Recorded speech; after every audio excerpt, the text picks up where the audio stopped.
Caldes de Malavella fa un pas endavant per promoure una mobilitat neta i sostenible a la vila amb la creació d'una xarxa municipal de punts de recàrrega per vehicles elèctrics. Els punts ubicats s'adrecen a les persones usuàries de les places de rotació que podran carregar els seus vehicles elèctrics mentre fan les compres o gestions. De fet, n'hem posat 2 més i dobles, o sigui, 4 punts més de càrrega d'aquests carregadors elèctrics. Cada vegada hi ha més cotxes elèctrics, ho veiem amb les matriculacions i de fet donem aquest servei.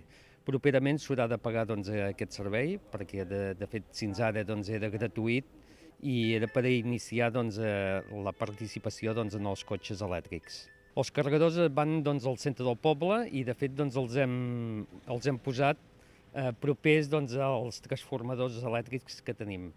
De fet, aquí ben bé al costat de l'Ajuntament és un punt, tenim a la plaça dels Donants un aparcament gran en el centre del poble i també a la plaça La Selva, que és allà on es produeix el mercat. I tots els carregadors són dobles que poden donar servei a dos cotxes al mateix moment.